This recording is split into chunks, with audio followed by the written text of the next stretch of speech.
আজ নিরাপদ সড়ক চাই, এটা শুধুমাত্র স্লোগান নয়, এটা আপনার আমার জীবন রক্ষার প্রাণের দাবি।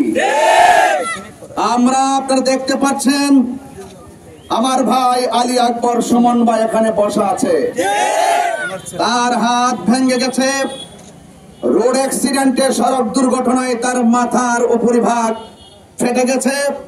তার সন্তান একটি আহত অবস্থায় আমার পাশে বসে আছে। তার আরেকটি শিশু 6 মাসের বাচ্চা এই সড়ক দুর্ঘটনায় পৃথিবী ছেড়ে চলে গিয়েছে। ওনার স্ত্রী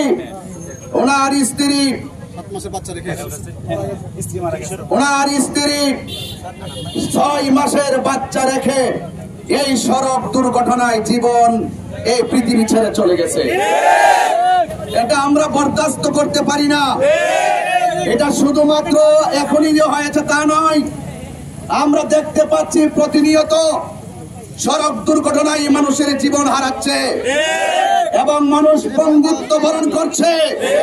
সড়ক দুর্ঘটনায় মানুষ মৃত্যুর শয্যায় পাঞ্জালরে তাদের দিন রাত অতিবাহিত করছে। কথা বলেন ঠিক কিনা? আমার ভাই সুমন ভাইয়ের স্ত্রী সড়ক দুর্ঘটনায় দুনিয়া ছেড়ে চলে গেছে 6 মাসের বাচ্চা রেখে। আজকে আমি এই সড়ক দুর্ঘটনার পিছনে কয়েকটা বিষয়কে আমি দায়ী করব। 1 নম্বর, এই আমাদের যে সড়ক পথকে উন্নতি করতে হবে এবং পাশাপাশি যারা ড্রাইভার রয়েছে তাদেরকে প্রশিক্ষণ প্রাপ্ত হতে হবে, তাদের লাইসেন্স থাকতে হবে এবং ড্রাইভারদেরকে বলবো আজকে এখানে হাজার হাজার গাড়ি কিন্তু রুট ব্লক করে দেওয়া হয়েছে। এই ব্লক কেবলমাত্র আপনাদের সুবিধার জন্যই করা হয়েছে। আপনারা গাড়ি চালান, আপনাদের পিছনে অনেক অনেক যাত্রী তারা বসে আছে। আপনাদেরকে অনুরোধ করব, আপনারা বেপরোয়া গাড়ি চালাবেন না, চোখে ঘুম নিয়ে গাড়ি চালাবেন না। আমি পরিষ্কার ভাষায় বলতে চাই, এই গাড়ির মালিক যারা আছে তাদেরকে আমি অনুরোধ করব, আপনারা যে ড্রাইভারকে গাড়ি চালানোর জন্য দায়িত্ব দিবেন অবশ্যই লাইসেন্স আছে কিনা এবং প্রশিক্ষণ প্রাপ্ত কিনা তা দেখে তাদেরকে ড্রাইভারের দায়িত্ব দিতে হবে। আর যদি রাস্তাঘাটে এবং সরকার প্রধানকে বলবো, প্রশাসনকে বলবো, আজকে একটাই দাবি,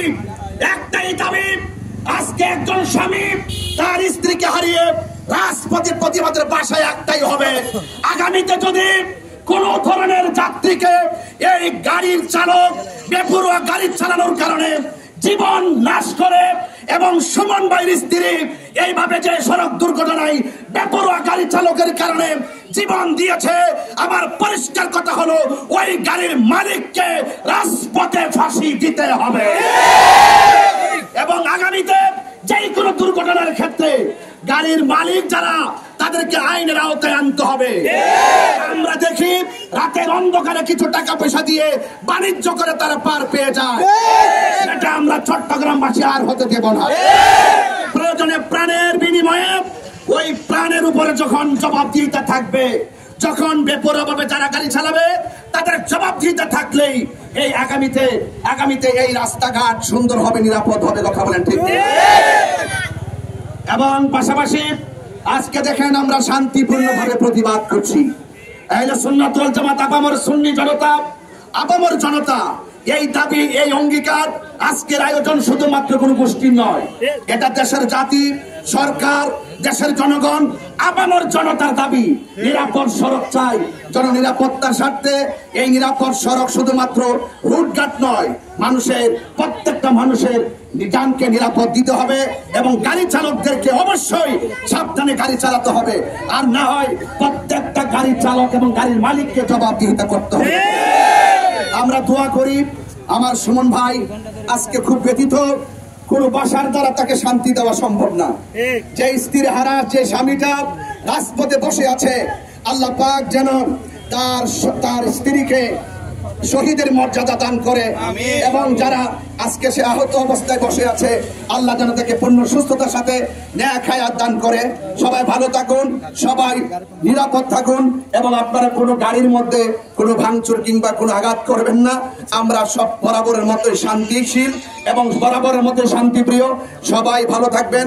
জ্বালাও পোড়া কিংবা ভাঙচুর করা আদর্শ আমাদের নয়। সবাই ভালো থাকবেন, এবং এখনই আপনাদের যারা নেতৃস্থানীয় ব্যক্তিবর্গ আছেন আপনারা মেহেরবানি করে গাড়িটা ছেড়ে দিবেন, এবং আগামী যে কোনো কর্মসূচি হলে আপনারা এভাবে রাজপথে ফিরে আসবেন ইনশাআল্লাহ।